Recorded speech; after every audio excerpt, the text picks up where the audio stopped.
స్వాతంత్ర్య సమరయోధుడు సంఘ సంస్కర్త దివంగత మాజీ ఉప ప్రధాని బాబు జగజీవన్ రామ్ జీవితం స్ఫూర్తిదాయకమని కొంగి వెంకటరమణయ్య అన్నారు.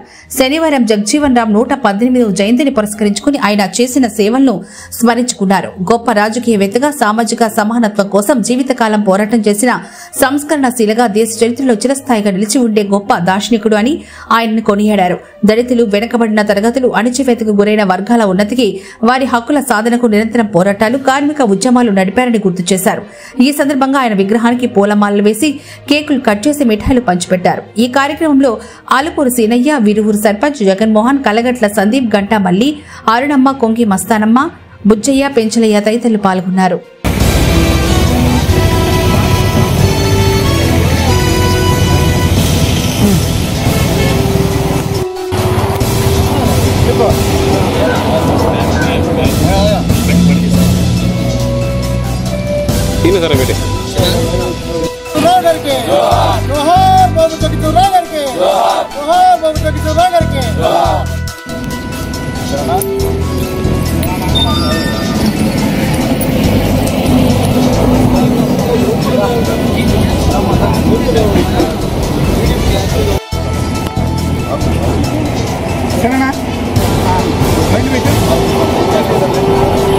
ఏప్రిల్ 5 అనగా 1908 ఏప్రిల్ 5వ తేదీన డాక్టర్ బాబు జగజీవన్ రామ్ గారు బీహార్ రాష్ట్రంలో ఒక దళిత కుటుంబంలో జన్మించారు.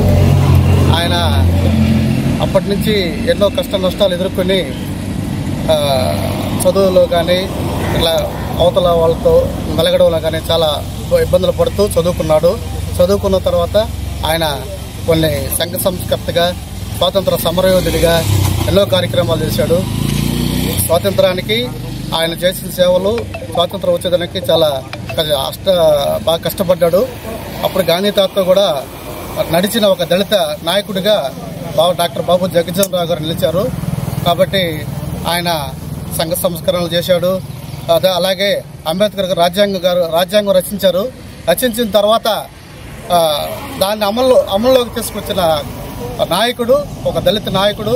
కేంద్ర ప్రభుత్వంలో మంత్రిగా ఉండి 50 సంవత్సరాలు మంత్రిగా పనిచేసిన ఘన చరిత్ర డాక్టర్ బాబు జగజీవన్ రామ్ గారికి దక్కింది.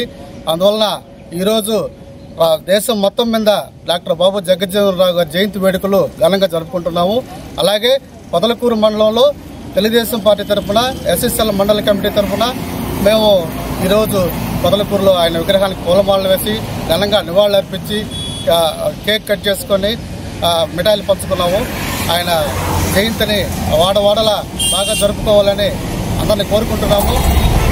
కాబట్టి ఆయన చేసిన సేవలు మరువలేనివి. అంబేద్కర్ గారు రాజ్యాంగం రచించి ఆయన 4-5 సంవత్సరాలు ఉన్న తర్వాత దాన్ని ఆమోదింపజేసిన తర్వాత రాజ్యాంగంలో ఉన్న సంస్కరణలన్నీ పేదలకి ఎలా చెందాలి, ఎలా చేయాలి, వీళ్ళు ఎలా అయితే ఈ దళిత యువకులు బాగుపడతారు అని చెప్పి వాళ్ళకి చేసిన పార్లమెంట్లో అన్ని బిల్లులు పాస్ చేయించి అన్ని చేసిన ఘనత డాక్టర్ బాబు జగజీవన్ రామ్ గారికి చెందుతుంది. కాబట్టి ప్రతి ఒక్కరూ అన్ని వాడవాడల దళిత వాడల్లో డాక్టర్ బాబు జగజీవన్ రామ్ గారి జయంతి వేడుక జరుపుకోవాలని కోరుకుంటూ ఈరోజు నాకు ఈ అవకాశం ఇచ్చిన అందరికీ ధన్యవాదాలు తెలుపుకుంటూ సెలవు తీసుకుంటున్నాను. డాక్టర్ బాబు జగజీవన్ రామ్ గారి 118వ జయంతి శుభాకాంక్షలు. ఈరోజు పొదలకూరు పట్టణంలోని బాబు జగజీవన్ రామ్ గారి భవనంలో ఆయన విగ్రహానికి పూలమాలలు వేసి ఘనంగా జరుపుకుంటున్నందుకు చాలా సంతోషిస్తున్నాము. ఆయన 1908లో ఏప్రిల్ 5వ తేదీన బీహార్ రాష్ట్రంలో జన్మించి ఒక దళిత వర్గంలో జన్మించి దాదాపు 50 సంవత్సరాల పాటు పార్లమెంట్లో జీవితాన్ని గడిపి ఆయన యొక్క జీవితాన్ని అంతా కూడా పేద ప్రజల కోసము ఉపయోగించినటువంటి గొప్ప సంఘ సంస్కర్త. భారతదేశానికి 1977 మార్చి 24 నుంచి 1979 జూలై 28 వరకు 2 సంవత్సరాలు 4 నెలల 4 రోజుల పాటు మొరార్జీ దేశాయ్ ప్రధానమంత్రి ఆధ్వర్యంలో ఉప ప్రధానిగా పనిచేయడం జరిగింది. ఈయన దాదాపు 7 శాఖలకి మంత్రివర్యులుగా పనిచేసి ఆయన పనిచేసినటువంటి 7 శాఖలకు వన్నె తెచ్చి ప్రజల యొక్క హృదయాలలో చిరస్థాయిగా నిలిచిపోయినటువంటి గొప్ప సంఘ సంస్కర్త.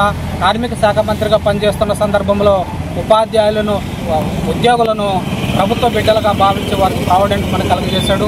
అలాగే వ్యవసాయ శాఖ మంత్రిగా పనిచేసిన సందర్భంలో హరిత విప్లవానికి నాంది పలికినటువంటి పితామహుడు.